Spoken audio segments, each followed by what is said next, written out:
mecanismos que me conllevan a la patogenia de una crisis asmática. ¿Sí? Decíamos que esto necesitaba que se alinearan varios factores, o sea, no solo es que tengas una predisposición a la atopia o a la hiperreactividad, sino que además tienes que tener algún tipo de agente provocador, vaya, de una crisis. No necesariamente hay que tener todas las combinaciones o todos los factores de riesgo, pero cada uno de ellos te va sumando la probabilidad de que desarrolles una crisis. Y para disparar la crisis necesitas un evento, un evento, o sea, el contacto con algo, con obviamente el alergeno, pero el agente específico. Por lo de alergeno, porque no necesariamente estoy hablando de alergia. De eso ya vimos que probablemente lo hay.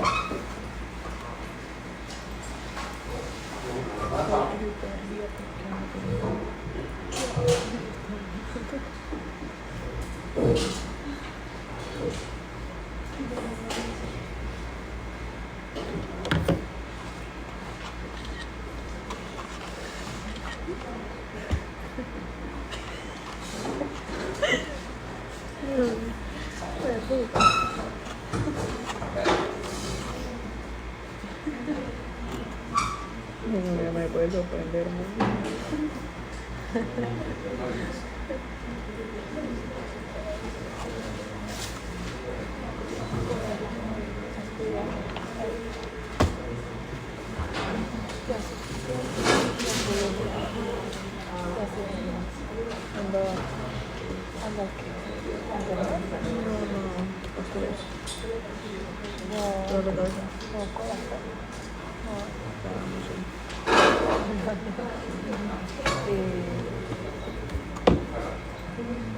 ¿Qué quieres?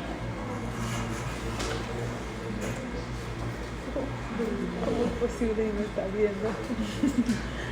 No.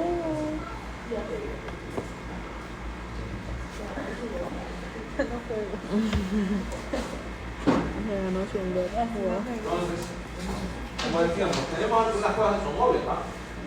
Irritantes, pero tenemos otras como verdaderos alergenos. Entonces tenés cosas como, por ejemplo, lo que decíamos de las cucarachas, alergenos estacionales, ¿okay? Que hace polen, y lo que se llama el asma de la tormenta. En alguna gente, el cambio en la humedad relativa y en la ionización del aire durante estos episodios te dispara una crisis de broncoespasmo. Si te vas ahorita a la emergencia del Ratarino, vas a ver que los nebuliadores están todos preocupados.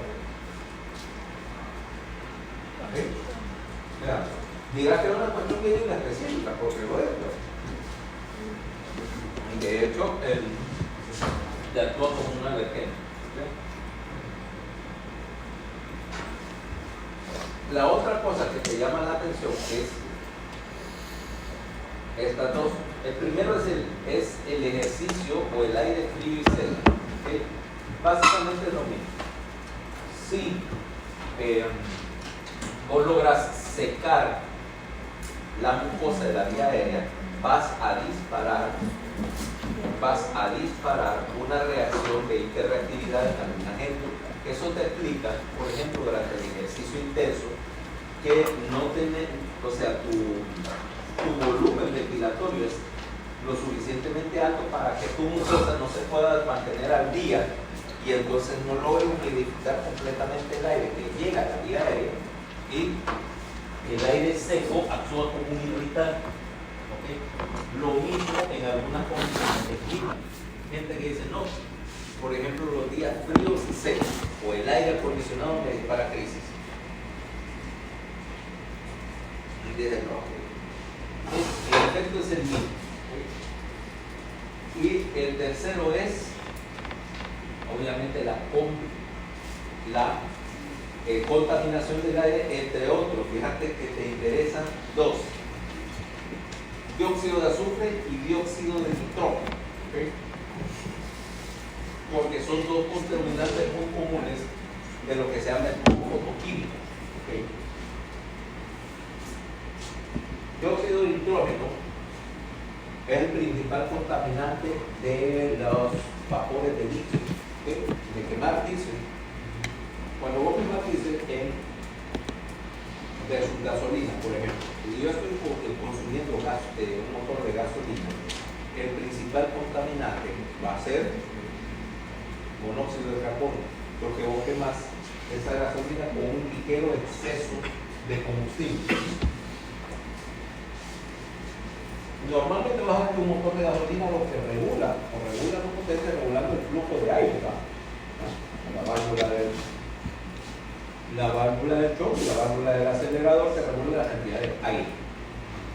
No quiere decir que para garantizar, número uno, que el motor no se apague, y dos, para controlar la temperatura, vos tratás de mantener la mezcla ligeramente rica, o sea, mantener un exceso ligero de combustible, porque ese combustible que se vaporiza baja la temperatura. Si yo le ajusto el tornillo de mezcla más carburador, el carro recalienta. Ahora ya la computadora te lo hace, pero en la época en que tenías que lidiar con carburadores, ajustar la mezcla mal, si tirabas una mezcla muy rica, veías que hacía un montón de humo negro y te hacía 3 kilómetros por hora. Si le dejabas muy escueta de combustible, el carro te calentaba y no te producía potencia. Si la mezcla pobre te produce potencia, te aumenta pero aumenta la temperatura, y después de eso empieza a bajar la temperatura, pero el carro se te apaga. No estaba bien baja, ding, ding, ding, ding, ding, ¿no? Entonces, eso te produce el monóxido de carbono. Pero el diésel, que regula combustible, que te trabaja con la entrada de aire, tú la abierta todo el tiempo, en la cámara de combustión te provoca dos contaminantes. Uno es dióxido de nitrógeno, ¿okay? El otro es dióxido de azufre, porque el combustible dice que es menos refinado, tiene azufre. Ahora que le dice bajo un azufre, que no es que es la misma mierda, pero te lo es del bajo. El problema es cuando tenemos en algunas situaciones, por ejemplo, o dióxido de azufre también, de quemar carbón mineral, ¿no? Entonces, en lugares donde vos producís energía con plantas generadoras de carbón, China, como por ejemplo, y vos ves esa foto, yo todo el mundo la ha visto, ¿verdad? En Beijing, a la hora del tráfico, que es una nube que no se ve ni de aquí a la pared, ¿verdad? Es puro humo, es puro smog. Esos están vinculados alrededor de los volcanes. ¿Sí? Ya está demostrado. Mira, de hecho, el peor caso fue en 1952 en Londres. En esa época, básicamente, todo el mundo calenta. Las estufas de la casa no lo tenían. No había muchas estufas de gas, sino que las estufas quemaban carbón. Y la calefacción era de carbón. Ahora no se usaron un poco de aceite.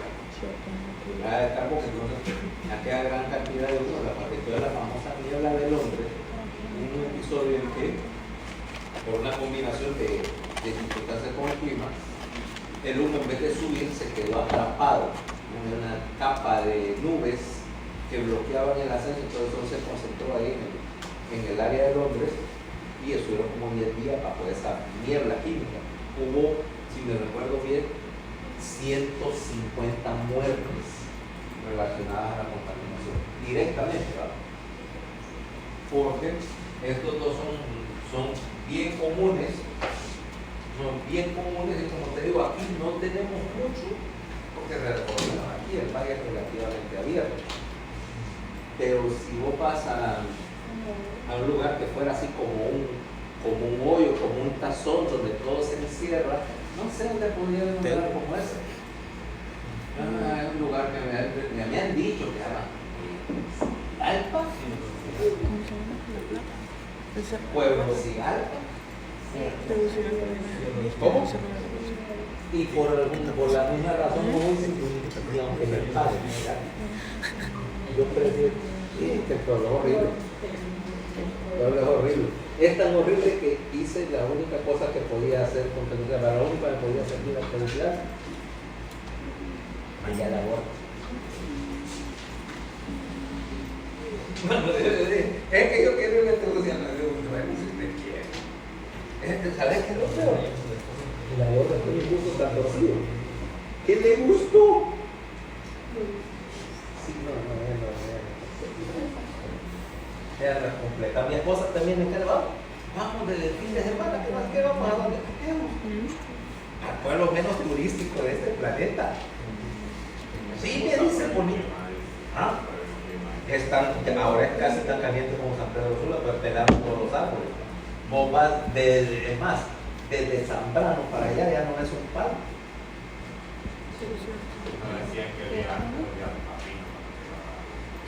Aquí está el pino, ¿verdad? Aquí está el pino. ¿Sabes a qué olía Tegucigalpa? Ahora yo no sé mucho de bajar. En el río Choluteca, ahí química Tinal, y los famosos tiraban todos los desechos de la fábrica directo al río. Y para épocas de sequía, que el río prácticamente se estancaba, casi se secaba, yo quedaba en parte estancado. Ese río era todo contaminado, que era estéril. O sea, no crecía no había vida ahí. Estaba muerto, solo había bacterias. Entonces, cuando hacía calor, imagínate un río que era básicamente un charco estancado ahí, fermentándose en el calor. Pino mi pie, no pescaba. Donde olía a pino de Zambrano, por Valle de Agua, que era un bosque denso de pinotera. Ah, sí, cierto.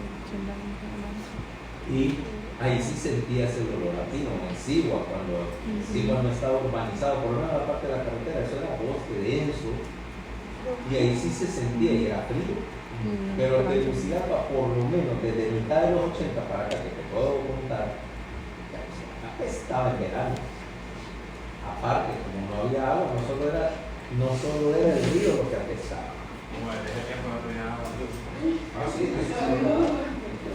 No, por lo menos no desde la época de la colonia.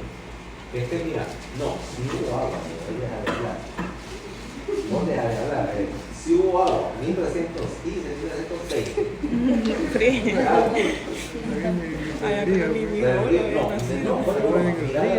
Mirar las fotos, o sea, si te buscas en internet, sobrevivir como dueño.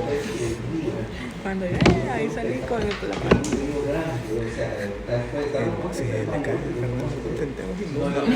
gran puente para un río grande, porque todo ese río se nutría de todos los bosques que estaban arriba, fluía. Y acordate que la historia o los escritos de la época, qué sé yo, de Juan todo, que hablaba del río y que no sé qué, porque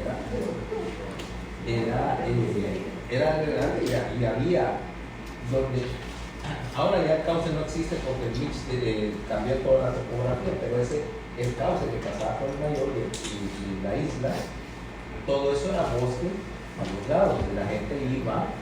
Aparentemente ese era un lugar donde ibas a pasear, cuando bajaba la televisión ahí podías ir a pasar la tarde, porque era agradable. Quiere decir que el río se movía. Lo que pasa es que como empezaron a sacar agua del río.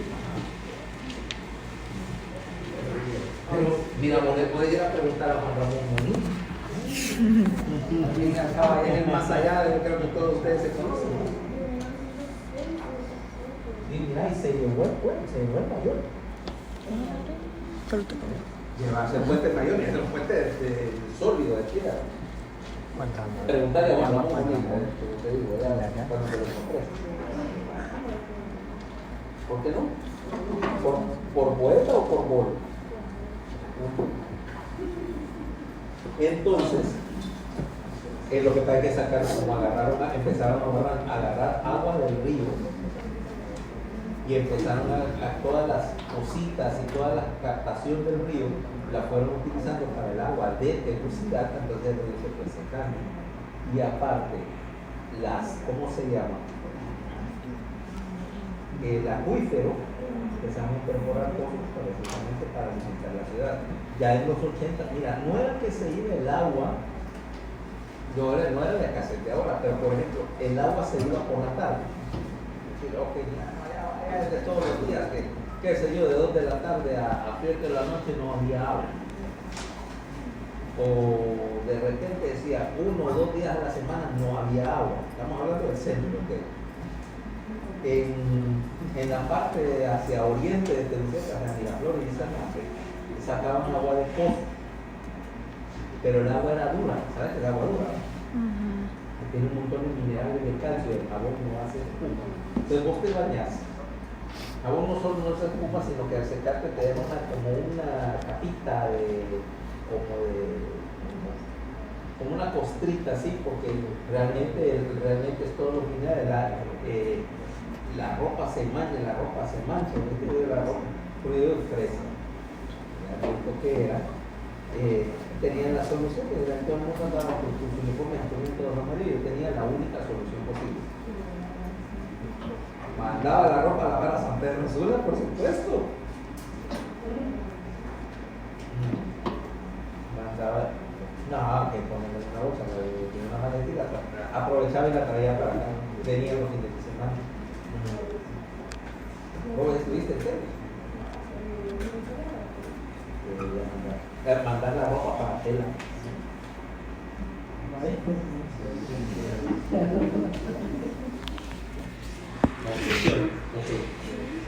Entonces, y claro, la situación solo ha ido para después abajo.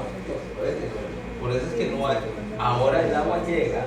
Bueno, dicen, ya están los programas de racionamiento, dicen, todo 2024 está racionada el agua también. Toda la vida, a menos que se inventen un río nuevo. ¿Qué van a hacer? Como te digo, echarle la culpa a Marco Aurelio Soto por andar cuidando. Ok. Entonces, algunos. Ahora,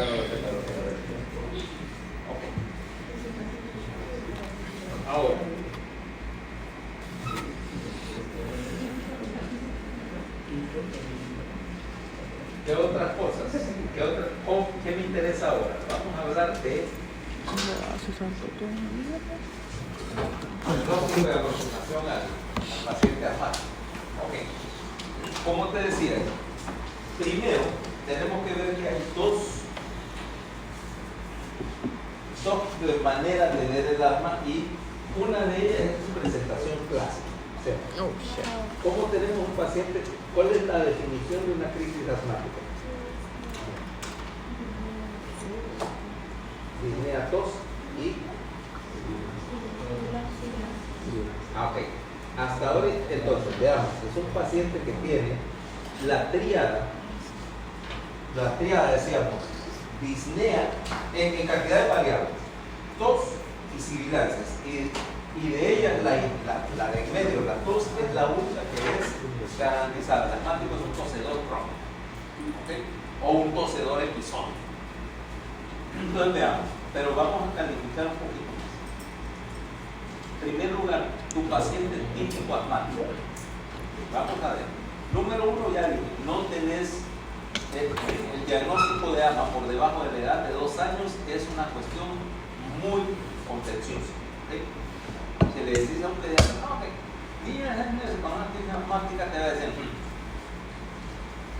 ¿estás seguro que es una crisis asmática y no es sencillamente un episodio de hiperreactividad secundario a en el ámbito de infección? ¿Okay? Pero decir asmático crónico con crisis recurrentes en el parte temprano de 19 años. Y la mayoría de los casos vas a tener, como te digo, que están en niños entre los 2 años y la pubertad. O sea, es una enfermedad de niños que, bueno. Sin embargo, el patrón clásico de desarrollo que te decía, de que, bueno, tiene, qué sé yo, Gabriela era asmática en la escuela y tal vez tenía bastante crítica. Sin embargo, llega la pubertad y su crisis no quiere decir que esté curado, porque con la provocación adecuada puede tener una crisis elevada no pasaría nada más si solamente responde a una provocación específica. Pero tenés, como decía, un subgrupo de gente que es asmático, que empieza en la infancia y es asmático a través de la adolescencia y de la edad adulta. Y nunca realmente dejan de ser. ¿Okay? De hecho, vas a ver que este es el subgrupo de pacientes que tienen crisis con más frecuencia y más severidad. Luego, tomemos el caso. Vamos a imaginar que viene y Gabriela, que ya confesó que es una niña fresa, entonces viene, va por el mall y viene la chava esa que está con unas botecitas perfumando, de ahí nomás te da, y esa respuesta nace una crisis asmática. Eso de un ataque suena como los ataquitos que te hagan mejor cuando me agarra gastándome el puesto del mes en conflicto. Eso es realmente un ataquito y no un ataque. ¿Sabes qué? Ella le dan ataques. Yo soy un de esos ataques.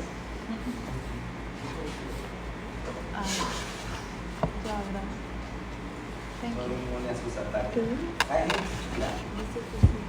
Hay gente que hay la mierda, bueno, muchas de chocolate.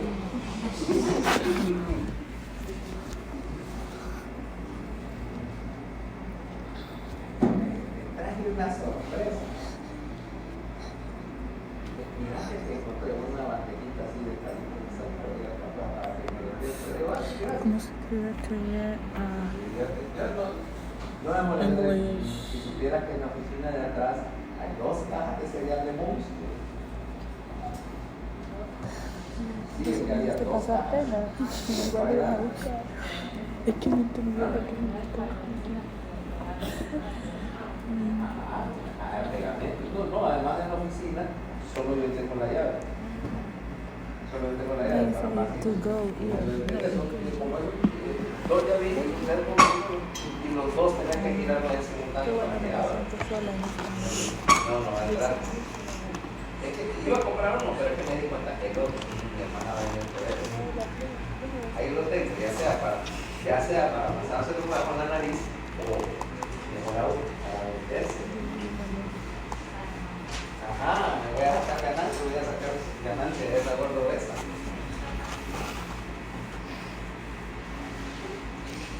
Entonces, te exponen al provocador adecuado y en fracción de, si se trata en este caso, puede ser incluso de minutos que empezás con la disnea. Ahora, esa disnea, consideremos, ¿qué es lo que se está cerrando ahí?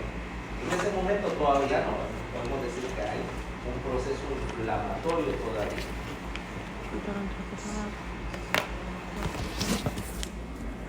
¿Cómo caracterizaría en términos fisiopatológicos? ¿Qué es lo que está fallando? ¿Por qué te cuesta respirar? Hay una contracción del músculo, hay espasmo en la vía aérea. Y entonces, ¿qué es más difícil? ¿Meter aire o sacar aire? Eso hay que decirlo la pone con el tema de otro.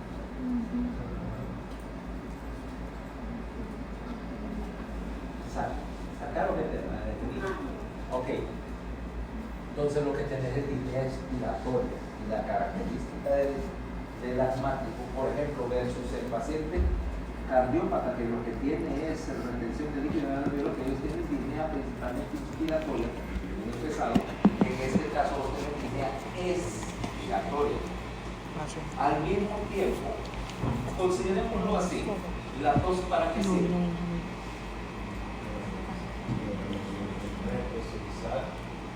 ¿Cómo? José, Ya está presurizado. usalo para enfrente. Gracias.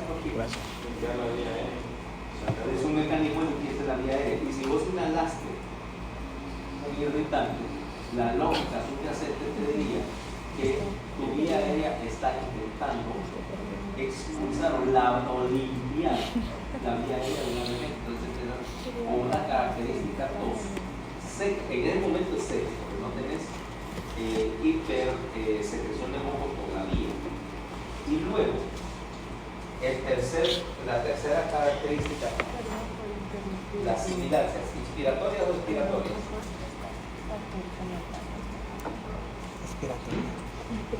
Las sibilancias inspiratorias o expiratorias. ¿Ah? ¿Por qué? Y porque por definición no existen las sibilancias inspiratorias. ¿Okay? Las sibilancias inspiratorias no pueden existir. Si vos tenés algún sonido inspiratorio, eso más bien, eso tiene otro nombre, eso probablemente sea un estridor más que una sibilancia transmitida. Entonces, ¿dónde vas a escuchar las sibilancias? No vas a hacer tiempo, ¿no? ¿En qué parte de la boca?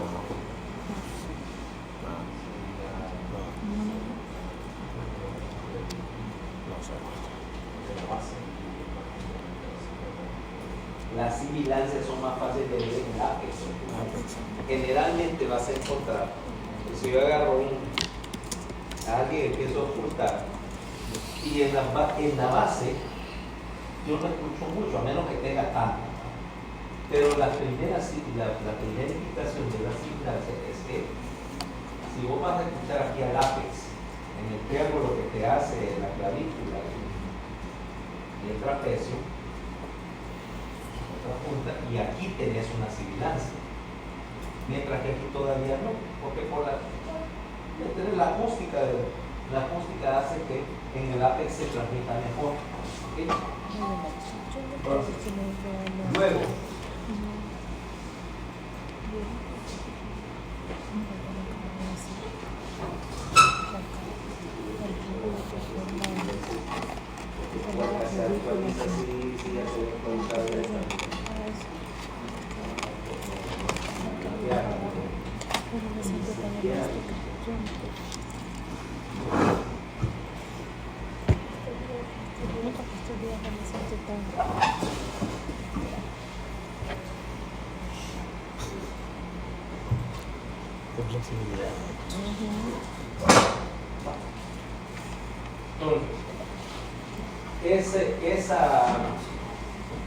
esas sibilancias se van haciendo más pronunciadas conforme incrementemos los pasos hasta un punto. Porque si tenés un paciente o una crisis asmática que no tiene sibilancias y está francamente disneico, ¿qué te indica?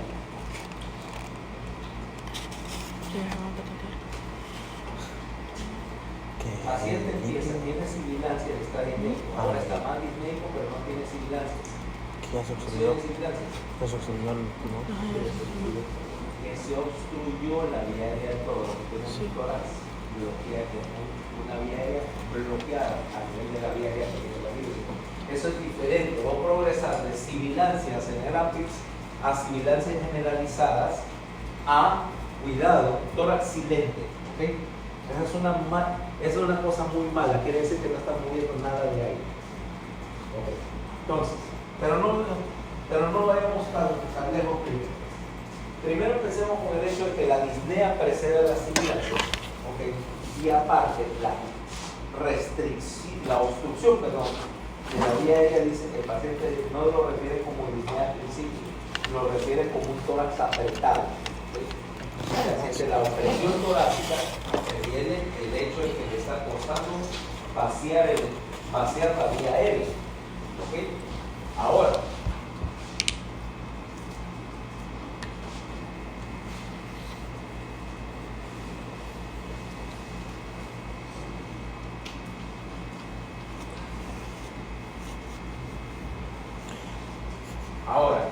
depende del tipo de crisis, la duración que vas a tener. Si es, por ejemplo, únicamente provocada por la exposición a un irritante,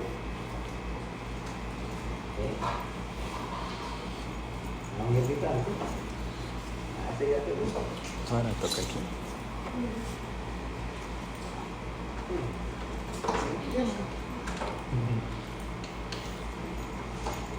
Así empiezan. Cabalito, eso es lo que hacía Maradona en la escuela.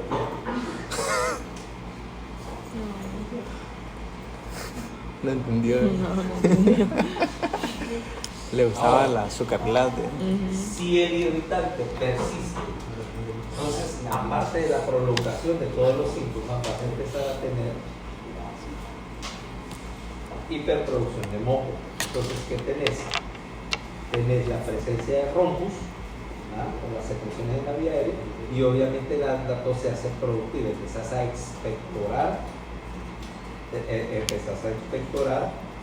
y si haces, de hecho, un moco que, si después vamos a hablar del análisis microscópico, tiene ciertas características de vesícula. Luego, suponete que yo tenga obstrucción básicamente de la expiración. ¿Qué es lo que va a suceder con el pulmón? Si yo puedo meter aire y no sacarlo, se va a sobreinflar, y entonces lo que tenés son las manifestaciones de un pulmón hiperinsuflado, costillas horizontales y autoapé incrementado, o sea, toda que está agarrando forma de barril, un pulmón hiperinflado, y radiológicamente vas a ver que la radiolucidez del pulmón empieza a hacerse más marcada. O sea, vos tomas una placa de tórax y vos estás acostumbrado a ver cierta opacidad tanto el tejido, pero ahora ese pulmón se mira muy claro, ¿okay? Muy transparentoso, implicando que básicamente está lleno de aire. Ahora, ¿cuándo se provocan los síntomas? Generalmente pasa, y eso te pone un problema diagnóstico. De hecho, es que es raro que alguien tenga una crisis de asma esta, a menos que yo le haya hecho inhalar. Las crisis de asma tienen que ser nocturnas, y eso tiene dos razones. Primero, porque tienen algo que ver con la secreción del cortisol. Acordate, el efecto antiinflamatorio de la secreción de cortisol corresponde con las concentraciones de cortisol, ¿a qué hora son mínimas las concentraciones de cortisol plasmático? 4 de la mañana. 3, 4 de la mañana. ¿Okay? Para elevarse unas horas después, un poquito después del amanecer. Entonces, las crisis tienden a ser nocturnas. Algunos pacientes, de hecho, tienen crisis durante el sueño y se despiertan con síntomas en la mañana. Se durmieron a través de un crisis, pero todavía se despiertan con un poco de bajo residual. Y tienen síntomas más. Algunos de ellos, y esos son los que te digo que son un problema, tienen broncoespasmo en la noche, si hace todos los días, pero en la mañana, cuando progresa el día, conforme también generalmente la temperatura aumenta durante el día. Entonces, si el asma es inducido por el aire frío, ya las condiciones que lo crearon al individuo ya no tienen ¿cómo se llama? Broncoespasmo como tal, contracción del músculo liso, pero sí la respuesta inflamatoria de la vía aérea todavía sigue, pero no se quita en 15 minutos. Y el moco tienen tos, por lo tanto, productivo y persistente. Entonces viene el clásico caso. Niños de 10 años, de hecho, tienen crisis de broncoespasmo moderada durante la noche, pero no tanta como para despertar. Pero en la mañana decían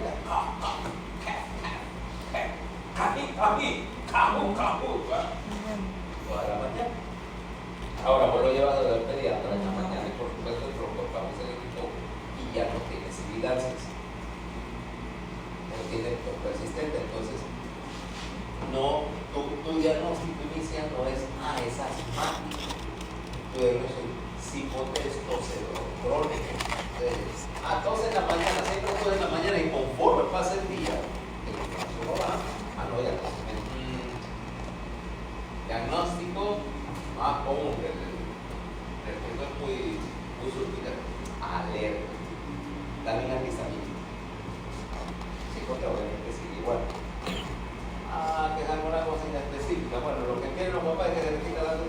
antifusivo. Eso, el dorsal o cualquiera de las cosas. Si vos te sigue cosiendo. El antifusivo le ayudó en el día, pero en la mañana sigue cosiendo. Y entonces, ¿qué será? Le tomas una prueba de sangre y encontrás los parásitos. Métale su desculichante, ¿verdad? Si no se lo han metido ya, tu papá te metía el desculichante de vez en cuando. Menos mal, no, ya no caigan en eso, que es costumbre. Eso, y si eras niño de escuela pública, en escuela pública, con 2 veces al año si es ligada, ¿verdad? A vos te desculicharon en la escuela. No, pues sí, porque aquí en San Pedro no tanto, pero en los pueblos es tradición al inicio del año escolar una patatú. A mí me llevaba mi mamá. O sea, Eso no me parece todo. y aprovecharon para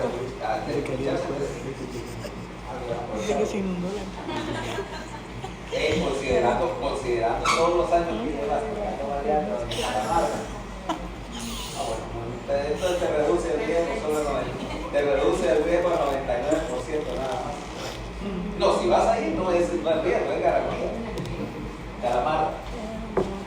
Sí, la amable es en la cabeza.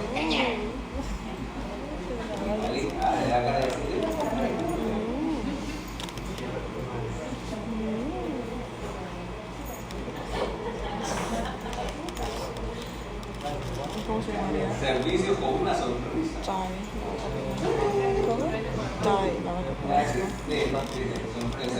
Exacto, excelente programa. Ok, entonces, el caso es que te das cuenta que lo que pareciera ser un diagnóstico simple.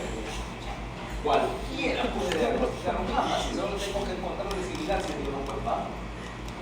Si fuera así de sencillo, no estaríamos teniendo esta clase, se pudiera dar en el medio. Entonces, el punto es que, porque entonces ya te entra otro diagnóstico diferencial. Ahora, ¿cómo hacer diagnóstico diferencial de la disnea? Bueno, posibilidades. Algunos tienen síntomas incluso solo nocturnos, como dicen acá. Pero entonces lo que tenés que considerar son 2 diagnósticos diferenciales. El primero es efectivamente un proceso nasal, que está goteando, secreción del análisis que hace toser. El otro es la presencia de un reflujo gastroesofágico. Porque ahora lo que tenés es que lo que te está causando la irritación o la tos es precisamente la regurgitación de ácido, ¿vale? Y entonces investigas etilosis nocturnas y la posición en una crisis asmática no debería tener nada que ver. Pero un paciente con reflujo, cuando agarra, por ejemplo, del cúbito lateral derecho o está acostado, inmediatamente refluye. O se despierta en la noche con ardor y tos así brusco, de inicio brusco, es más probable que sea reflujo. ¿Okay? En el paciente cardíaco, porque decís, ok, disnea, y entonces lo que es la disnea de la fascia ventricular izquierda, ¿verdad? Cuando hay congestión pulmonar, etc. Es decir, lo que de hecho en los libros antiguos de neurología esos patrones de disnea, y de hecho tos, porque al fin y al cabo tenés líquido en el alveolo y querés sacarlo, etc. Y le decían asma cardíaca, como manifestación de la congestión pulmonar cuando tenían insuficiencia cardíaca izquierda. Pero los pacientes, ahí se dice, con insuficiencia cardíaca tienden a desarrollar síntomas también con el esfuerzo físico. Diría, bueno, ¿cómo lo diferencio? Con el aumento con el ejercicio. Y es que los síntomas en el paciente cardíaco se van desarrollando gradualmente. Esas manifestaciones con cada vez menor esfuerzo, pero al principio es con esfuerzo grande. En la crisis asmática, los episodios de broncoespasmo no tienen relación con la severidad del ejercicio, solo implican en la exposición a aire frío y seco, ¿ok? Y obviamente no se, ¿cómo se llama? No se relacionan tanto como con el paciente cardíaco, que si yo te pongo con una insuficiencia cardíaca a hacer ejercicio físico, en 5 minutos estás en ella. Con el asmático toma un rato más. Entonces, obviamente que tenés que, obviamente cuando llegues el paciente empezás también a hacer diagnóstico buscando a qué está expuesto. Claro, y te aviso, la lista bien puede ser larga, o sea que estás queriendo ver si está expuesto a algo. No necesariamente adivinar a qué fue. Algunos pacientes sí te dicen, sí, miren, tal cosa me provoca síntomas. Que señor, la exposición a humo de tabaco, por ejemplo. Entonces yo no puedo entrar a donde están fumando porque inmediatamente yo sé que me da la crisis. O soy alérgico, qué sé yo, al olor de la pintura cuando estás pintando con pintura de esmalte, la pintura de aceite. Yo sentí, si estuvieron pintando los balcones y el olor inmediato, eso sí me da no, pero de ahí, o solo tengo agua a los 24 y con la polvo. Entonces, ahí entonces, dice, fíjate bien, y este es lo más importante. Entre crisis agudas, los hallazgos físicos pueden ser normales. Y ese es lo que te digo, uno de los problemas con el diagnóstico. O sea, lo que yo le digo, el asmático del clóset viene, y claro, sus crisis fueron en la noche, o fue un sábado en la noche, y te llegó el lunes en la mañana del consultorio y está totalmente asintomático. No tiene sibilancias, no tiene roncos, espirométricamente probablemente vaya a estar normal. Espirométrica va a estar normal, radiológicamente va a estar normal, pero no tiene que mirar lo que tiene este paciente. O sea, solo lo único que este soporte de diagnóstico de la presunción por historia de que ahí tenía algo. ¿Okay? A veces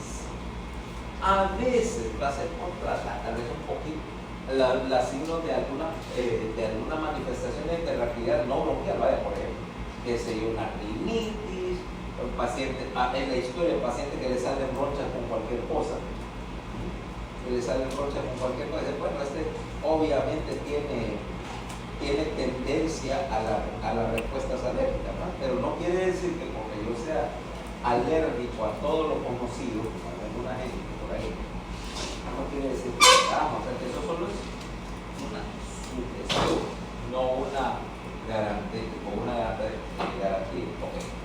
Ahora, cuando tenés un paciente en crisis, aparte de la tríada que es obvia, vos lo que estás buscando, o sea, no es solo diagnosticar que es asmático, eso es facilísimo. Tiene disnea, tos y sibilancia, si no puedes diagnosticar, ¿sabes dónde vas a terminar? Ya lo llevaron al cabecero.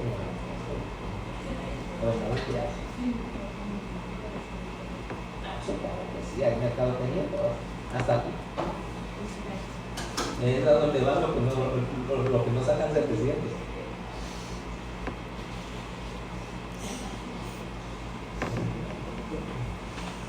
Eso debe ser triste, no sumar 700. ¿no?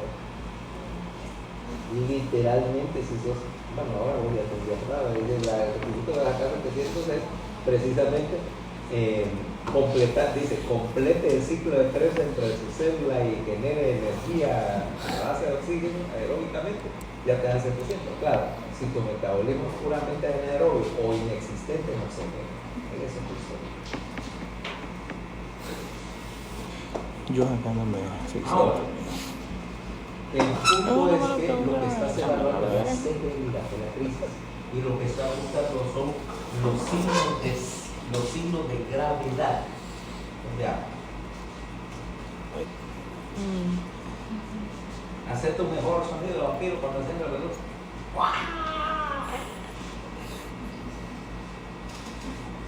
El colorcito te ayuda,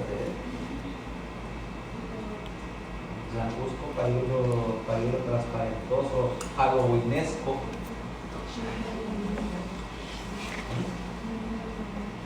Sí. Bonito escrito.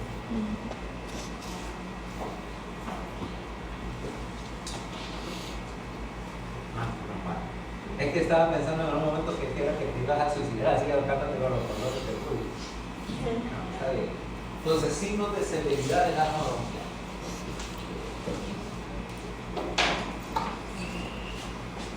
Todos están relacionados con dos cosas. Uno, con obstrucción severa de la vía aérea, o dos, con atrapamiento aéreo severo. Son las dos cosas que vos vas a ver. ¿Okay? Y muy tardíamente, obviamente, con el compromiso del intercambio gaseoso. Cosas que vas a ver, aparte de la triada. Generalmente estos pacientes obviamente van a estar taquicárdicos y taquipnéicos, ¿no? Estás tratando de meter la mayor cantidad de oxígeno posible a pesar de la obstrucción, y entonces eso implica que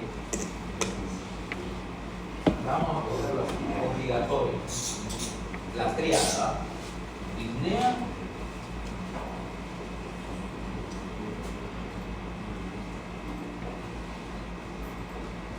¿ok?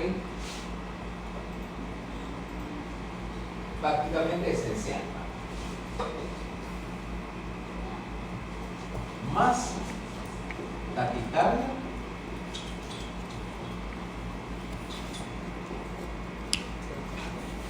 y taquipnea. ¿Ok? Ya veremos que la taquipnea desde temprano me debe empezar a afectar los parámetros gasométricos, pero en una forma que no necesariamente lo estoy ok. Luego, signos de severidad creciente.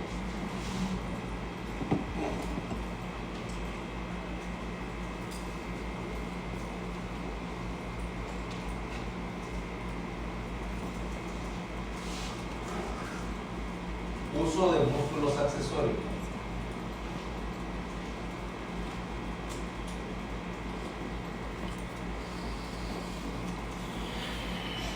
Okay. Obvio, tratando de hacer la resistencia. Músculos accesorios aquí implican no solo esternocleidomastoideos, sino también músculos abdominales, trapecios, todo.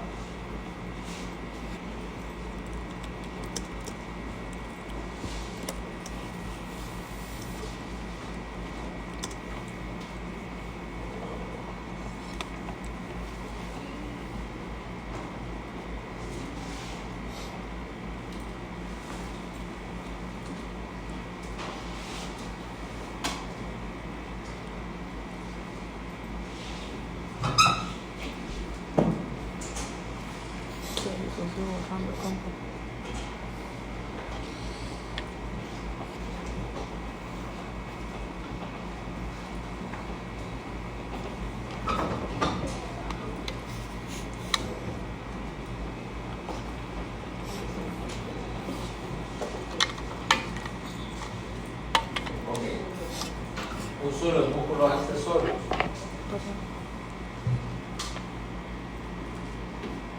Hiperinflación torácica.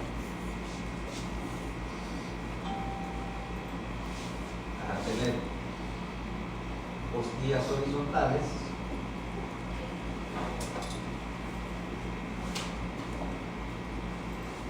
Aumento del diámetro AP.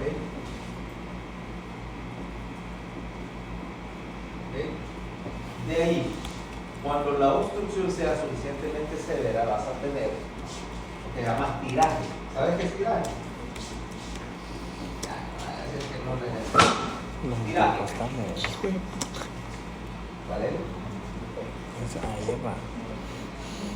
Cuando los intercostales se encontraron. ¿Cómo qué? A ver, ¿qué es tiraje? Tuvo tiraje vuelta. Lo Porque te tiraste al charrar con eso, que no es lo mismo, a ver, tiraje. Fernanda Sofía. Cuando al utilizar los músculos accesorios, el espacio entre las costillas se deprime, hay un efecto como de succión, porque tenés hundimiento del tejido entre las costillas y debajo de las mismas también, entonces es retracción. Es lo mismo, el sinónimo es retracción subcostal. Orejito.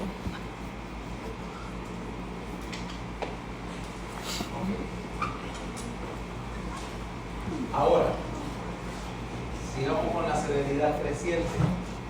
De ahí, y aquí vamos ya vamos para abajo. Mira, de ahí vas a tener cosas mucho más graves. Tórax silencioso. Si un paciente está en tal obstrucción que ni siquiera mueve aire, y entonces caes en este departamento de tórax silencioso, el paciente se está ganando. Adivina para qué está comprando boletos. ¿Ah? ¿Para dónde? Era a San Pedro. Para visitar a Valeria. Sí, si no haces algo apropiado. O sea, en primer lugar ya tiene ganado un pasaje de ida a la terapia intensiva. Y cuidado porque está así de saludes a Valeria.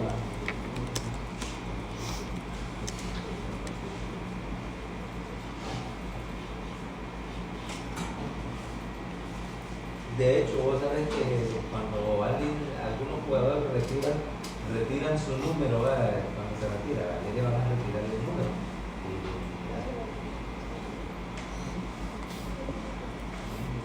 Entonces, tórax silencioso y compromiso.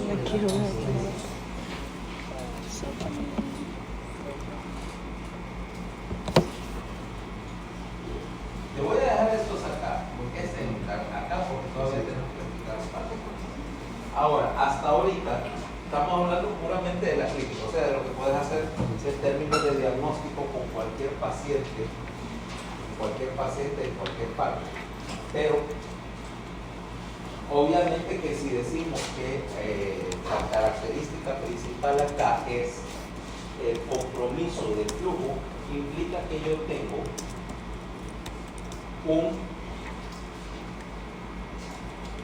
una alteración en las pruebas espirométricas.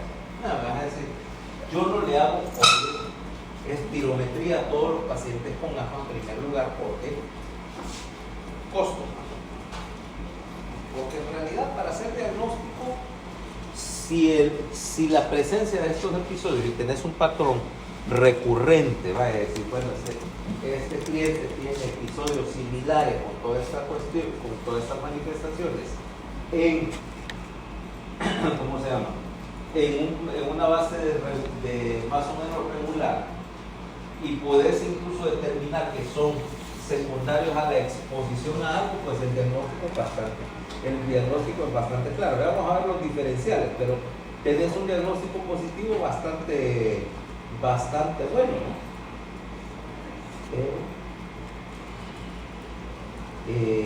Pero no quiere decir que si tuviera la facilidad de, bueno, voy a utilizar la espirometría no para hacer diagnóstico de la crisis asmática, sino para ver la severidad. Ahora, conste, entre crisis la espirometría puede y probablemente vaya a ser normal, ¿okay? Nuevamente, es igual que si, mira, en ese sentido es igual que cualquier otra cosa episódica. Es como decir, yo no sé, Carlos ahorita tiene que el encefalograma es normal, no quiere decir que en 5 minutos después de estar con una mula crisis epiléptica y que tenga 20 derivaciones completas, te generalizaste y literalmente los procesadores se salen de la página. Pero 5 minutos antes estaba full normal. ¿Okay? El hecho de que tenga una espirometría normal intercrisis no descarta el diagnóstico de asma bronquial. Claro, no quiere decir que tenga que obligatoriamente solo tener hallazgos durante la crisis, porque si te queda un poquito de residual, pero no era la mano.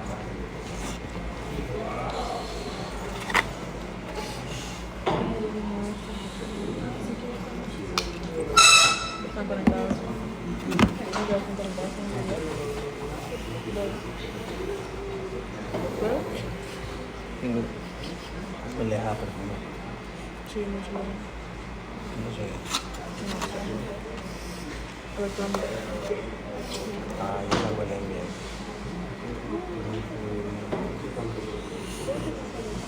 Ya están pagados. Todo lo que son gastos.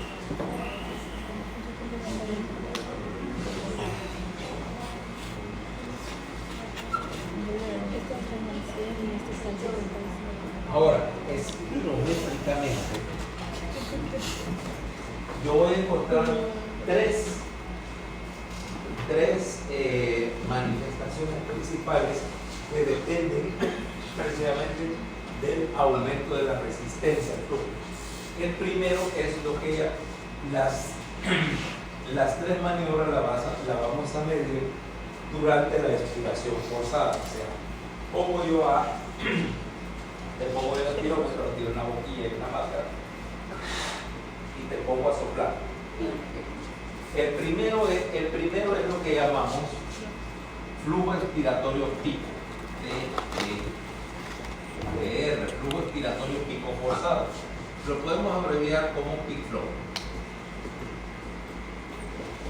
Y de hecho esta es la única medida que vos puedes obtener en el consultorio en términos prácticos. Fernanda, deja de distraer a Walter, que el pobrecito le está yendo mal.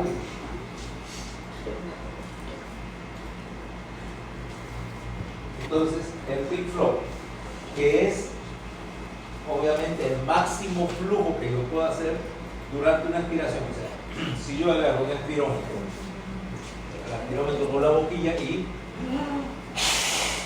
quiere decir que el flujo, si yo miro el flujo, va a tener eso, ¿no? En este momento, en el pico, me interesa cuánto es la máxima cantidad de aire que yo estoy moviendo en ese momento de litros por minuto. Es un valor bien alto, pero claro, solo usted con una fracción de segundo. El segundo es lo que llamamos el PEP segundo, que es el máximo flujo que yo puedo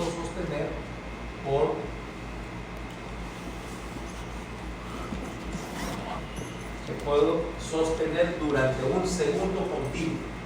¿Ok?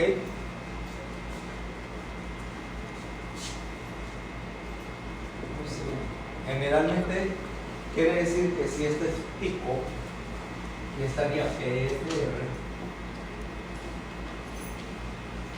y yo tengo ahora este flujo, mira, aquí tengo un segundo tiempo, y yo saco el valor promedio que está en esta región allí,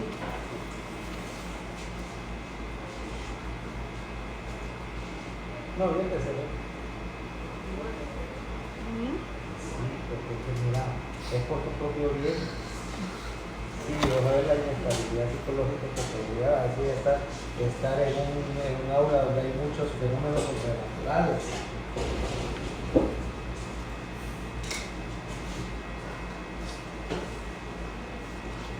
¿ok?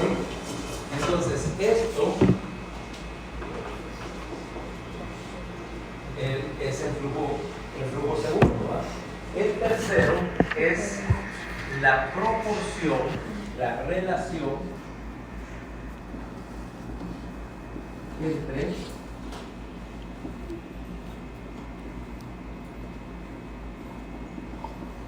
sobre la capacidad vital.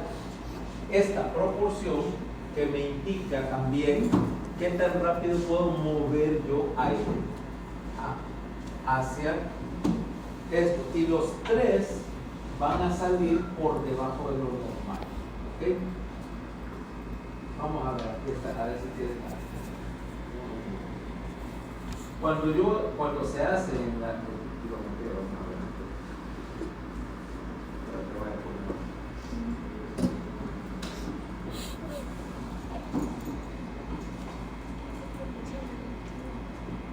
la espirometría me va a dar, déjame ver la mesa.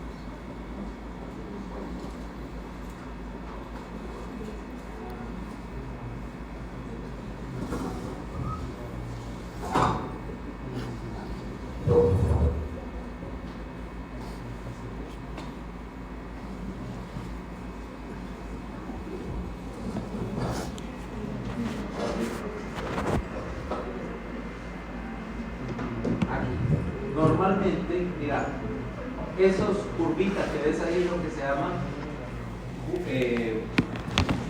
loop de flujo-volumen. ¿Okay? Entonces, ahí ven las diferentes, ¿cómo se llama? Diferentes patologías. Ahí vamos a ver. Mira, por ejemplo, esa curva de flujo-volumen me está diciendo cómo está el pulmón cambiando el volumen. Y mira qué es lo que sucede. La curva normal, aquí tenemos una. Esta es la curva normal, en negro. Mira lo que sucede en el paciente asmático, azul. El flujo disminuye notablemente, mientras que el volumen pulmonar es casi normal. Y entonces ves que aquí hay una muesca. Esa muesca que te estoy marcando aquí con la estrellita es típica del paciente asmático, porque el flujo se reduce mucho al final porque estás peleando contra una resistencia aumentada ahí. Mira, esto es el asmático y esta es la famosa muesca asmática en la espirometría. Obviamente que esto no lo tenés en el consultorio y entonces vas a decir, ¿qué voy a utilizar acá? Pero sí puedo hacer esto, mira, peak flow, porque hay un aparatito que llama peak flow. Es básicamente un tubito en el cual soplas y tiene una agujita o un viaje de tiza. Ahí para que vamos a agarrar acá. Soplas y aquí tiene un marcadorcito. Y a donde llegó al máximo, ahí se queda. No regresa. Eso te da el peak flow. Tubito, eso lo puedes tener en el consultorio.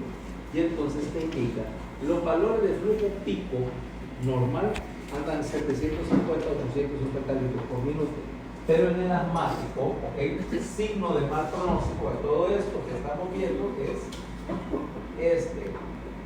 este y este son signos de mal pronóstico. Ahora voy a agregar un signo de mal pronóstico espirométrico. Peak flow menor de 550 litros por minuto. ¿Ok? Entonces venimos, si tiene un paciente asmático, vos le pides sople, ¿va? Y la agujita no se mueve, dice, 300 litros por minuto. Eso es indicativo que está bien construido.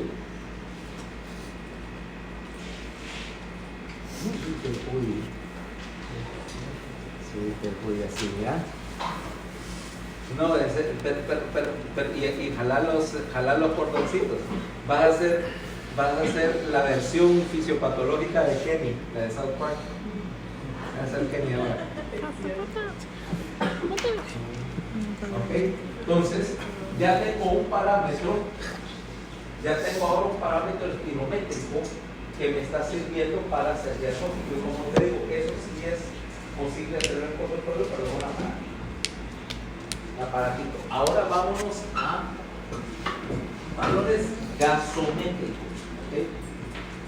Vamos a hablar de patrones gasométricos. Vamos a regresar al capítulo.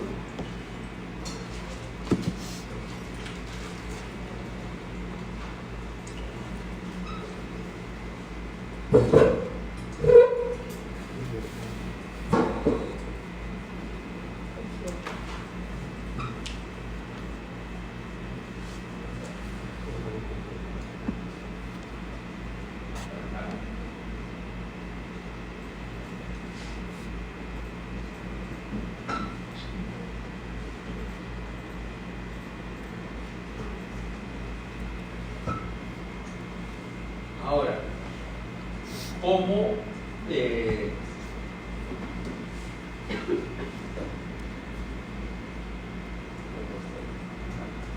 acá? Entonces, Después que hiciste eso, que hiciste la evaluación gasométrica, viene la cuestión de cómo evaluar. Okay, ahora te hablan, por ejemplo, valoración de la responsabilidad, de la reactividad de la vía aérea, pero eso lo vamos a ver. Luego, pruebas laboratoriales. Un porcentaje alto de los asmáticos tienen además, obviamente, eosinofilia,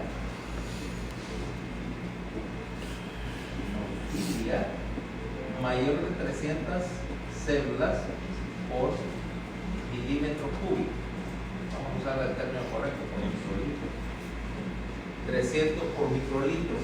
Sin embargo, niveles extremadamente altos, o sea, 300, acordate, 300 o mayor del 0 o mayor del 3%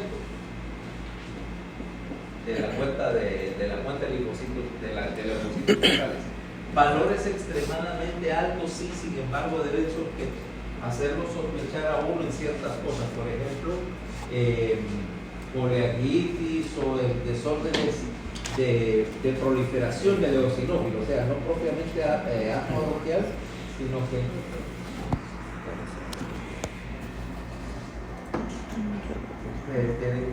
ustedes la generación, son una generación de vejigas pequeñas. Sí. Una generación de literalmente vejigas de 13 cc de capacidad. No, esos son los efectos secundarios a largo plazo. Pero siempre la fibrosis vesical postbarney, porque ustedes no se ven a Barney en dinosaurio.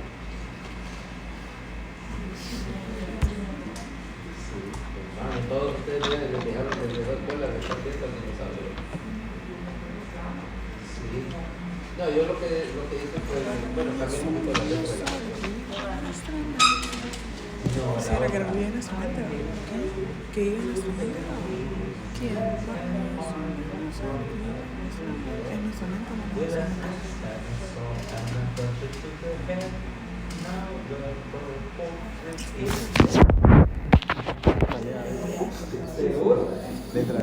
Letra de Barney. No le escucho. Tengo un tipo de pincha oído que quiero que haga. Ellos también están escuchando. Escucho. Sí, que vive en nuestra mente. Que estoy esquizofrénico. Sí, bien pegada con el cráneo. A un profesor que se llama Emilio. Muy buena gente, pero es la prueba de que no puede llegar a 90 años y sigue siendo un adolescente. Es un contraste que un cirujano vascular brillante. Tipos de manejo, te puede manejar una neuróloga con los ojos cerrados, pero personalmente es aún más inmaduro que yo.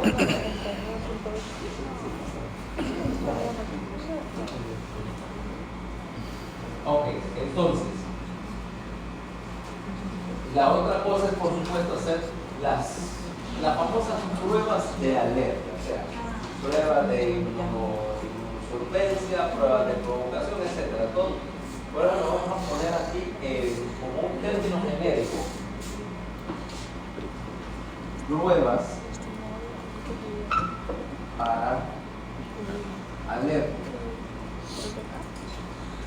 Incluyen varios, incluyen niveles de inmunoglobulina E que pueden estar elevados, pruebas cutáneas,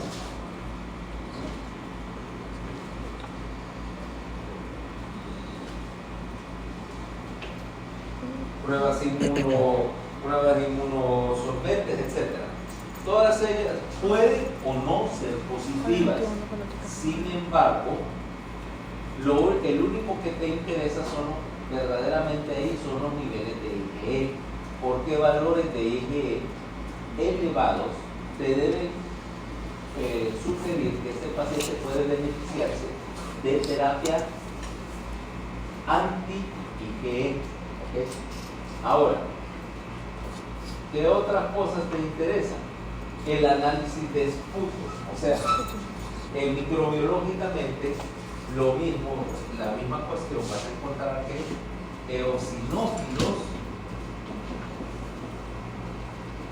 en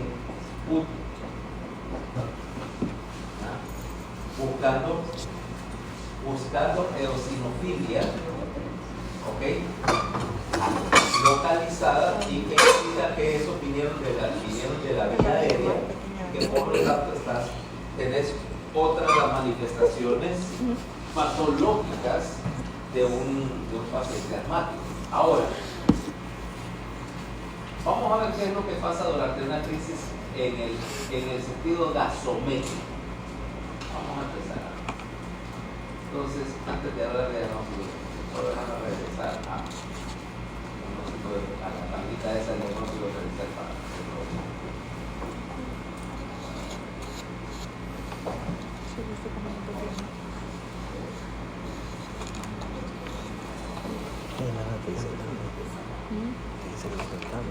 Ya, vamos a hablar de los momentos. No creo que le guste. Ok. No creo que le Ahora, guste porque si nosotros tomamos un paciente en esta crisis, les decíamos, ¿qué es lo primero que pasa?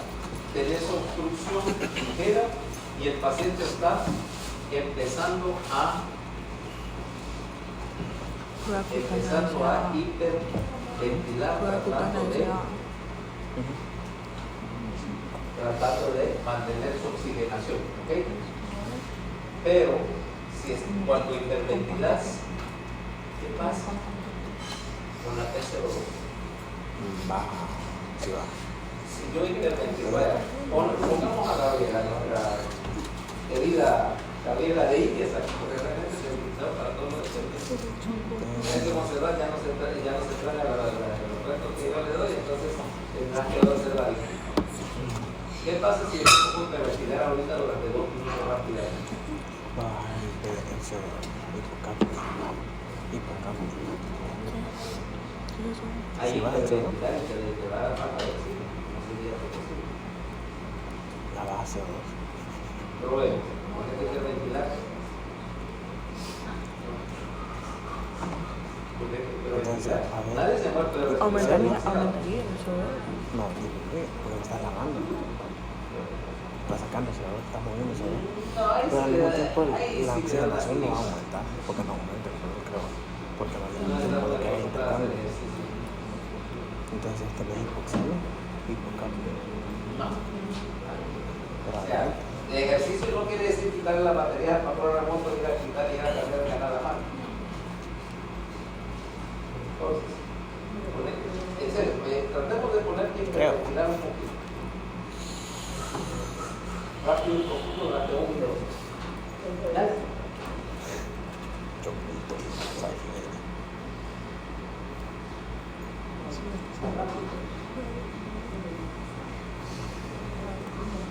Ahí me agarro, ¿no?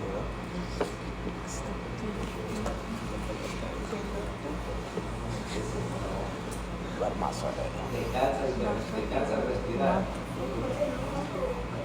Te voy a dar un mensajito para que se lo vayas a dejar a la lente dentro de un rato.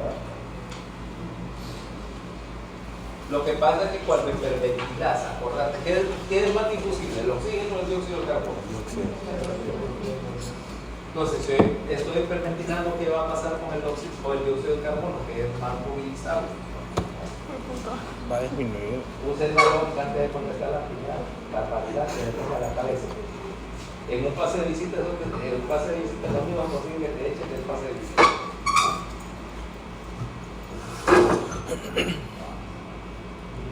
¿Ah? Para salir, entonces estás haciendo lavado de dióxido de carbono en la primera fase de la hiperventilación, la primera fase de la apnea.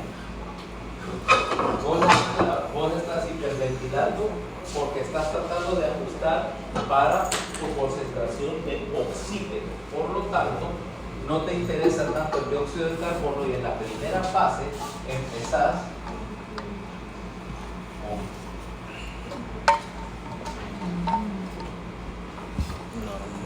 estás ajustando tu concentración de oxígeno y estás normoxémico, pero estás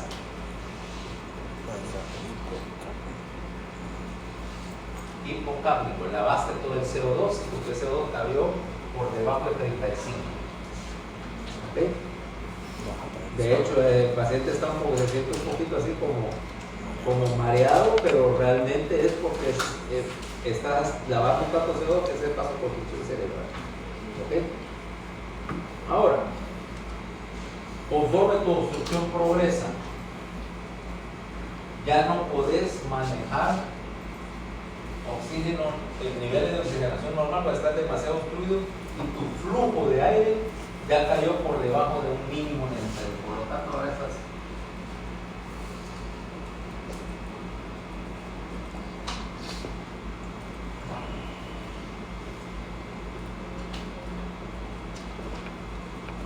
porque acordate que para que se mueva el CO2 o que retenga CO2 es 20 veces más difusible. O sea, ahora sigo ventilando al máximo que puedo, aunque salga la obstrucción, pero ya no puedo mantener la oxigenación. Sin embargo, la hiperventilación es suficiente para manejarme niveles bajos de CO2. Por eso es hipocámnico, a pesar de. Y luego, solamente cuando tengo una obstrucción grave de hipoxemia, más retención de CO2, ahora ya no estoy ventilando nada, fíjate, pero tengo que tener básicamente toda la vía aérea bloqueada, cerrada, para que retenga CO2. Acordate que te dije el CO2 como predictor de una ventilación que se está yendo al carajo.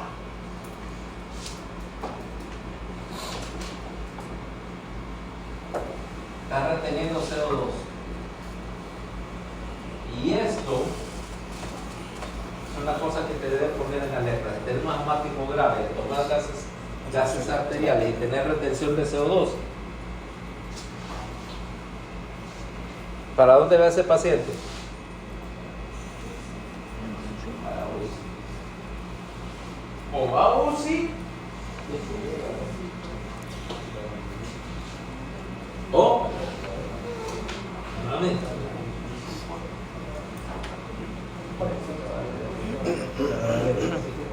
No, pues sí, Valeria está recibiendo invitadas abajo, ustedes no hacen las cosas viejas.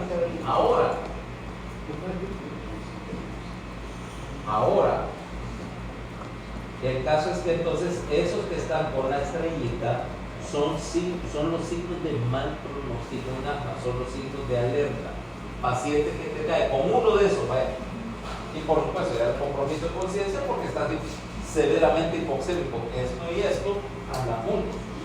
Ser la clase de coger con uno de ellos, ya cualquiera, ya es un buen criterio para, en primer lugar, para el ingreso hospitalario del paciente. Segundo, que el paciente probablemente va a necesitar manejarse en la terapia porque es candidato o a que tenga que meterle a ventilador mecánico y meterle ahí parámetros, meterle PIB alto, meterle presiones altas en la vía aérea para literalmente forzar mecánicamente la entrada de aire. ¿Okay? Básicamente está tan cerrado que la única manera de hacer llegar a la vía aérea es manejar presión positiva. ¿Okay? Y presiones positivas altas. ¿Okay? Y de presiones pico en la vía aérea 25, 30 centímetros de agua, que es bastante más de lo que normalmente uno maneja con su ciclo circulatorio. Ahora, ¿con qué se confunde esto? ¿Verdad? Diagnóstico diferencial de cosas que parecen asma o que tienen pruebas de función pulmonar positiva como ciclos de obstrucción. Primero, ya dijimos, la falla del triplo ligero, de hecho esa palabra, esa frasecita de asma cardíaca que se usaba antes. Segundo, la enfermedad pulmonar obstructiva crónica. Obviamente, la diferencia entre el EPOC y el asma, en términos ventilatorios, es que la obstrucción en el EPOC es crónica y es irreversible. ¿Okay? Versus el asmático que tiene episodios de obstrucción intermitente. Tercero, deficiencia de alfa-1 antitripsina, que básicamente no sé por qué está ahí, porque esa es causa de enfermedad pulmonar obstructiva crónica. Cuarto, Obviamente, paciente con disnea súbita y una disnea hay que diferenciarlo de una obstrucción aguda de la vía aérea, ya sea por una masa, un cáncer creciente en la vía aérea, o obviamente un cuerpo extraño, ¿va? Que no es tan extraño. No, pero deberían haberse dado cuenta que estaba un cuerpo extraño. Mire, como a veces pasan cosas, no sé, qué sé yo, que está 3 de la mañana, un cliente que está bien amaceta, y entonces está la colita de una botella de whisky, ¿verdad? De Buchanan, para ser más específico, y está, para mí es la última gota de whisky, a pico de botella a las 3 de la mañana y se traga la bolita, ¿va? Por suerte no se fue para la vía aérea, pero de esa clase de materiales también esta situación, o sea, tragarse la bolita de una botella de whisky no es una cosa imposible. Una pelotita de una cerveza ahí media.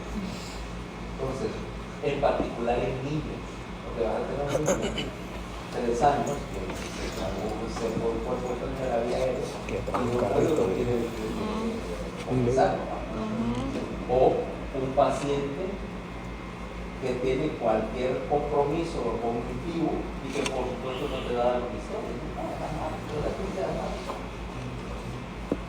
Crisis asmática de debut en la edad adulta son bien raras. Son bien raras.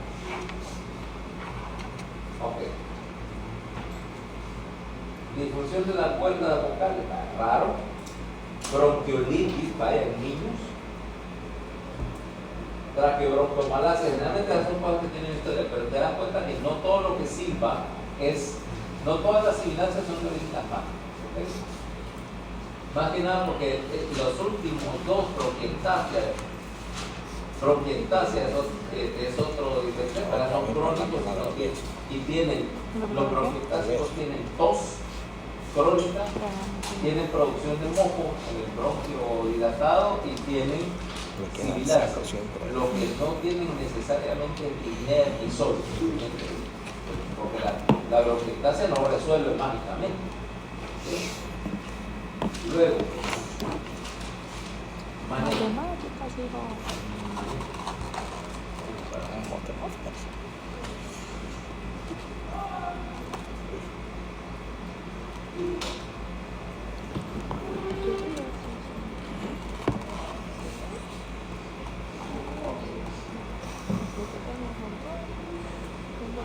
aquí en la meta, cuando hablamos de manejo del asma, vamos a hablar de metas, ¿okay? Y las metas las tenés abajo. Fíjate bien, el control, o sea, vos vas a considerar que un asmático está en control cuando logras metas que van orientadas a 2 cosas. Uno es a reducir la posibilidad de que tenga una crisis tan severa que te desarrolle una complicación. Segunda, cuando reducís la frecuencia de las crisis. O sea, idealmente un asmático en control no debería tener crisis. En la vida real eso no pasa, siempre existe alguna exposición o cosas como una infección, por ejemplo, que le provocan una crisis.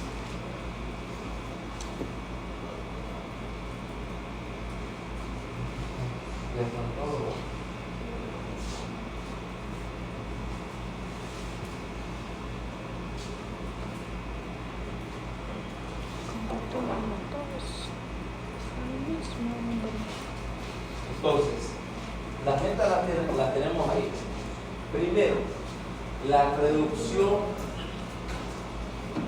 ¿cómo se llama? De la crisis a menos de 2 crisis a la semana. De hecho, verdaderamente reducirla a 0, ¿va? Pero bueno, o sea, se considera 2 crisis por semana como aceptable. 2. La reducción de los síntomas nocturnos a menos de 2 episodios por mes hablando en términos de episodios que despiertan al paciente, ¿okay? O contrariamente que previenen que se duerma. 3, esto es importante, reducir el uso del rescate, ¿okay? El inhalador de rescate, a menos de 2 veces por semana, excepto antes del ejercicio. Vamos a hablar de eso. ¿Cuándo vas a utilizar tu inhalador en forma preventiva? ¿Okay? Forma preventiva no cuenta. Lo que estamos diciendo es que no tengas necesidad de sacarte vos mismo de un ataque de asma con más de 2 veces por semana con el. No me recuerda a un amigo mío que era asmático, el doctor Sarmiento, mejor conocido como el pinche Sarmiento, que mirábamos compañeros ahí en La Habana de residencia, pero es que era el mexicano más mexicano de todos los mexicanos.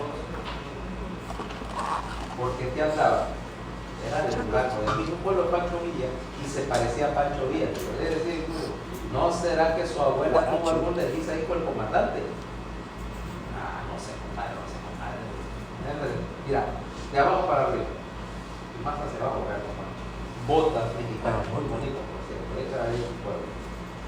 Jeans, hebillota de plata, camisa de cuadros, un bigotón mexicano, por supuesto, para hacerle juego, y aquí al lado siempre, el inhalador de la asma, porque era asmático a morir, y fumador, ¿no crees que era fumador y asmático? Pero de repente anda caminando, espérese, compadre.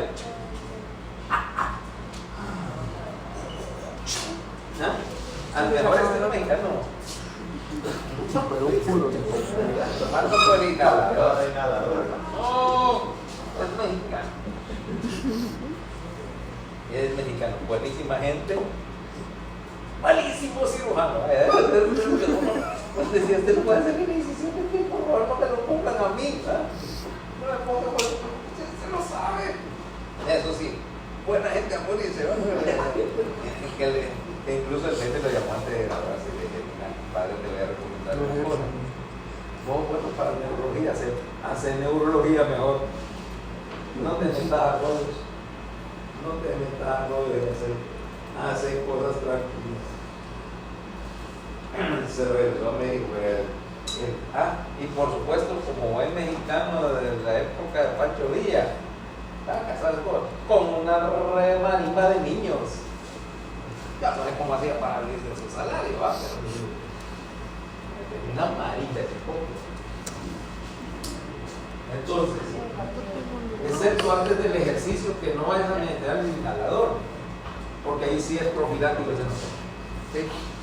Si estás practicando ejercicio 7 veces al día, 7 días a la semana, tu dosis, esa no cuenta para las dosis, son las 2 de rescate por crisis que no tenías, pero bueno, que las tienes planificadas.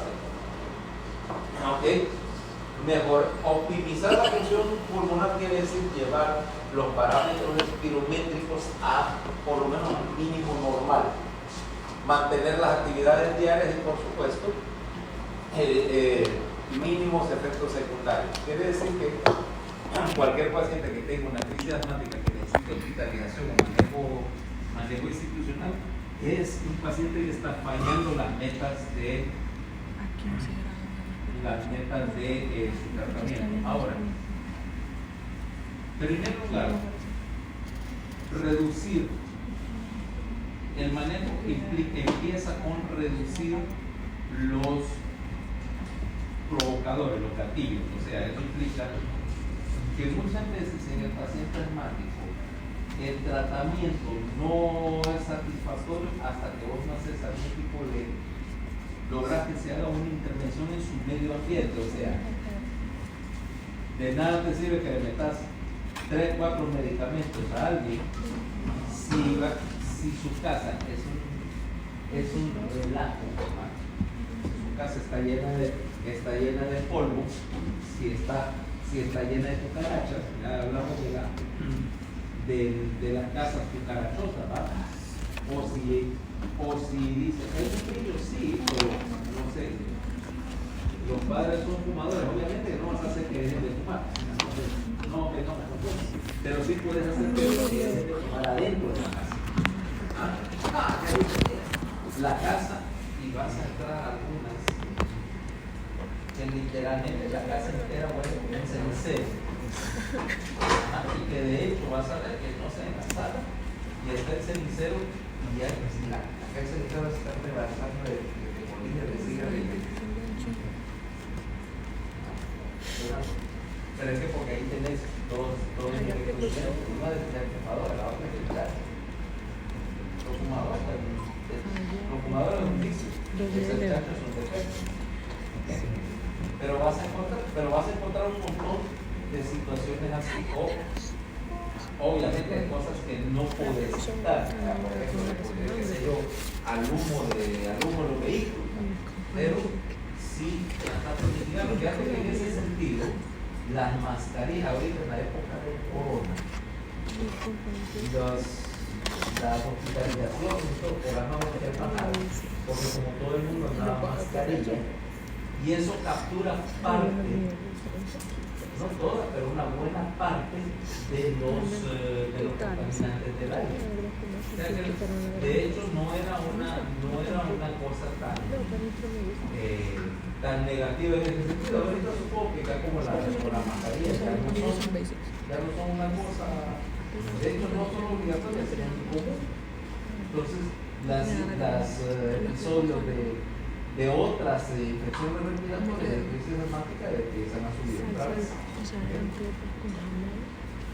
De hecho, la reducción de alergenos, no solamente interesante esta parte, la exposición frecuente a productos de combustión del cannabis, o sea que si en tu casa hay algún astronauta, probablemente va a sacar combustión reumática, ¿verdad?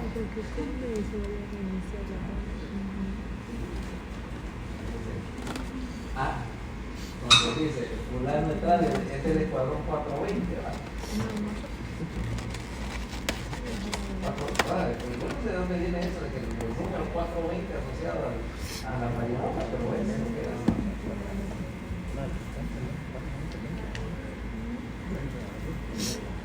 No me digas que no sabías eso del número 420.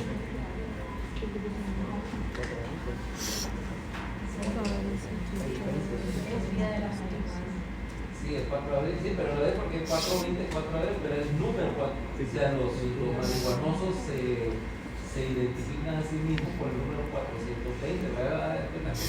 420 shop o algo así, lo que venden son pipas y papel y toda clase de cosas para ponerse en orden.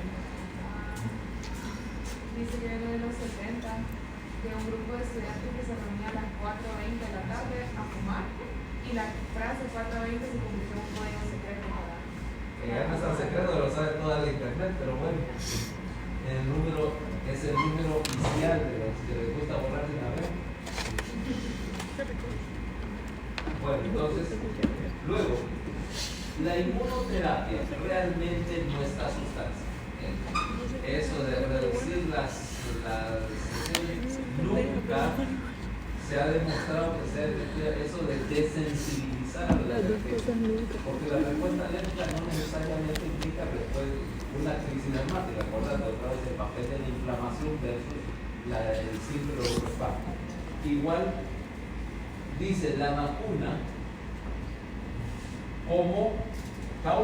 como mecanismo para prevenir las infecciones, porque las infecciones son causa de crisis asmáticas exacerbadas. Eso implica, y además los pacientes asmáticos tienen evoluciones más negativas o con más complicaciones como infecciones respiratorias comunes. Entonces ahí te dice, por ejemplo, vacunar contra influenza, vacunar contra influenza también, diría yo.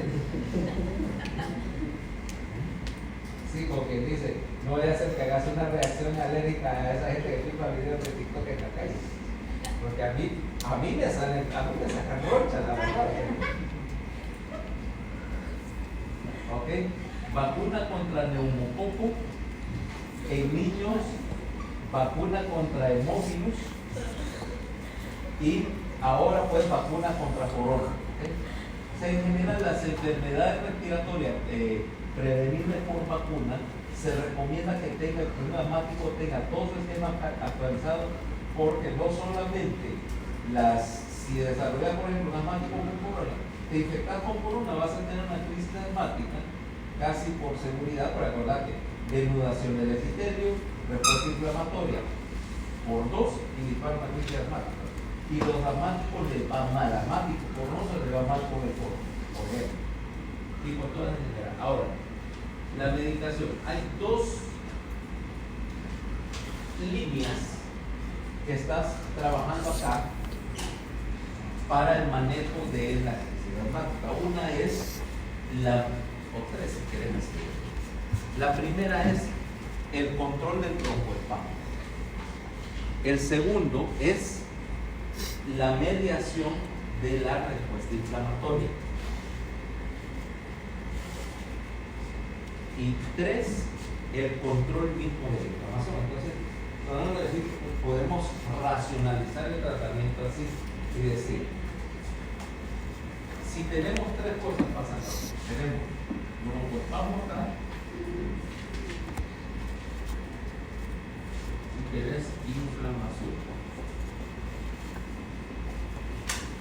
2 cosas separadas. Entonces aquí tenés uno, obviamente,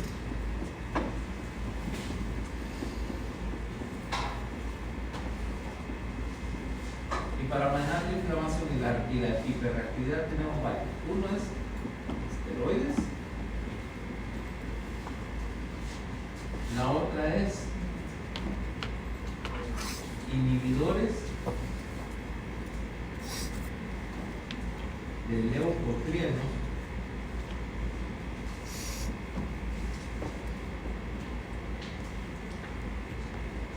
y si la cosa va incluso más mal, inmunosupresores. ¿Ok? Si la cosa va realmente mal. Empecemos por lo más lógico. Hay 3 clases de broncodilatadores, de los cuales solo 2 realmente sabemos. El primero es, acordarte, la relajación del músculo isobronquial es mediado por beta 2, o sea que tenés agonistas beta 2. Okay, aquí tenés salbutamol, formoterol, etc. El más común en nuestro medio es salbutamol, pero también tenés cosas como formoterol, por ejemplo, fenoterol, etc. Hay para uso inhalado y para uso oral. ¿Sí? Luego tenés, los otros son los anticolinérgicos, o sea, bloqueadores del receptor M2. Okay. Tradicionalmente, fíjate que desde muchísimo tiempo se sabía, así como empíricamente, la participación de la mediación colinérgica en el asma. Y una de las primeras cosas, estamos hablando del siglo XIX, que se utilizaba para el asma era atropina, cintura de mediador. Era lo que se conocía en aquel tiempo, un extracto de una planta que contenía atropina. Tenía un montón de efectos secundarios horrorosos, pero controlaba la crisis de asma cuando no existía otra cosa. ¿Okay?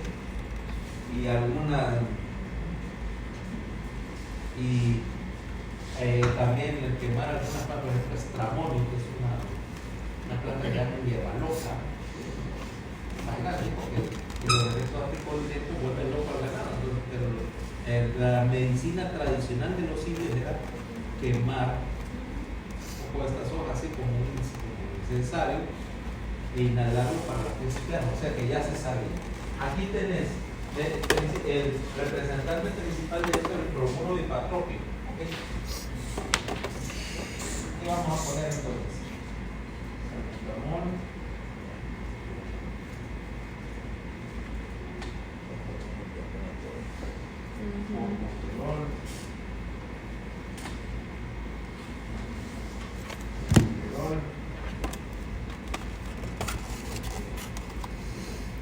Etcétera. anticolinérgico, bromuro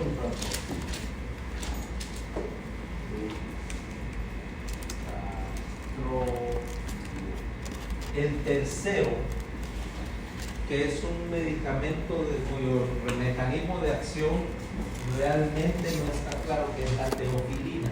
En un principio se decía que la teofilina lo que hacía era bloquearte la fosfodiesterasa. ¿Sí? La fosfodiesterasa, que el bloqueo de la fosfodiesterasa te relajaba el músculo liso, porque esa fosfodiesterasa es la que te mantiene la que te mantiene el calcio unido, parte del mecanismo que te mantiene el calcio unido al músculo liso, pero se demostró que las dosis de teofilina utilizada para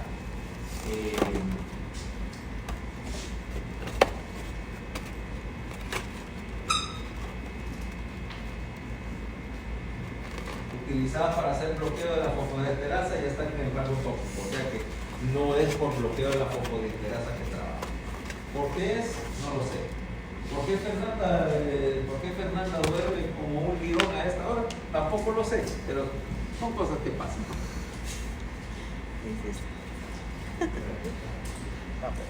Sí. Bueno, pues resulta que esa teofilina todavía la vas a encontrar en los esquemas. El problema con la teofilina existe en forma oral y existe en forma para administración intravenosa mezclada con etiletiamina en una preparación que se llama aminofilina. Sin embargo, la única razón por la cual estos medicamentos todavía existen o están en ¿cómo se llama? En su uso. No sabía que ya venía.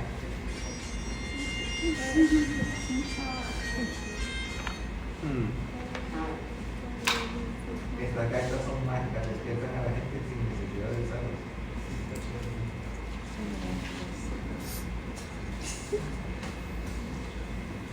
Y se volvió a dormir.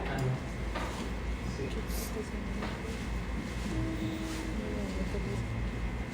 Ok.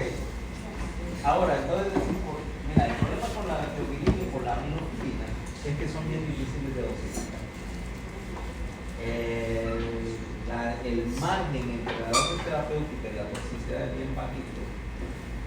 Y no son realmente efectivos. Ahora entonces vos me preguntás, ¿para qué? ¿Por qué existe? Y la única razón es porque son súper baratos. Porque se usan hace muchos años y quedaron en los esquemas, en los cuadros básicos, porque básicamente son medicamentos que están fuera de patente hace 70 años y que cualquiera lo produce, y que supongo que su proceso de producción es tan económico que... Entonces, sin embargo, realmente no le veo muchas gracias, excepto al costo, para que sigas utilizando semejante producto. Entonces, lo más común es el uso del beta-agonista. Entonces vamos a tener varios. ¿Cómo te digo? De hecho, el uso de un agonista, al principio podríamos decir que de estos tendríamos otro, que es la epinefrina, que fue el primero de los simpáticos miméticos que usaban para tratar el asma y que representó una cuestión bien revolucionaria aquí. Mira, originalmente lo único que había era teofilina y similares, que para tratar la crisis de asma es como bien violento. Entonces, de repente alguien encontró una manera de distribuir. Primero era epinefrina normal, misma adrenalina de Carlos Paz. Distribuyen el clásico ya en el inhalador ese. Y es una revolución porque había al principio un montón de pacientes que antes tenían que correr al hospital y entonces ahora te tratabas en casa y disminuyó grandísimamente las hospitalizaciones, porque ahora ya no tenías que es esperar a que el paciente se haga. Entonces, en cuanto sienta así, métase 2 disparos, corríjase el inhalador,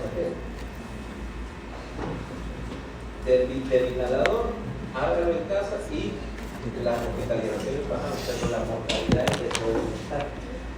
Porque probablemente la gente se trataba, mejoraba, tal vez tenía una crisis grave, se decía, me voy a tratar con otra dosis del inhalador, y para cuando ya se daban cuenta que necesitaban ir al hospital, ya estaban súper bloqueados, y ya era tarde, pues, ya que estaban, te daba una falsa sensación de seguridad. ¿Sí? Y esa es una cosa que sigue siendo un problema. La idea del tratamiento de la materia, vos venís por acá y alguien te provocó una crisis, vos te la provocaste, una dosis del inhalador, ya, te cortó la crisis, no necesitas verme, no necesitas hospital, yo no tengo que gastar recursos en tener para estar memorizando más. Pero vos tenés que saber cuándo realmente el tratamiento no está funcionando y ya necesitas ayuda profesional. Realmente. Ahí era donde venía el problema. Entonces, el primero fue epinefrina. La epinefrina obviamente tiene un montón de problemas con su uso, esencialmente los efectos secundarios son demasiado molestos. Y entonces nos quedamos con los agonistas de corto alcance para uso inhalado. Hay por vía oral, pero te garantizo que la mayor parte de la gente prueba una vez el salbutamol oral y se le quita la gana de la segunda, porque su efecto secundario más molesto es la taquicardia persistente, que era toda la tarde con taquicardia, es incómodo.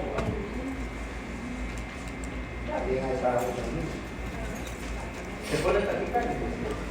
Sí, acordate que sí, se pone taquicardia. ¿Qué tan intolerable es? No.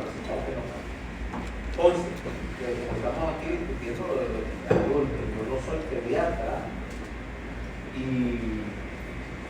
en general yo no veo niños.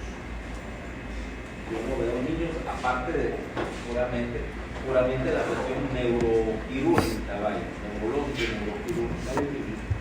O sea que no me voy a meter necesariamente a opinar sobre los beneficios relativos de manejo en niños.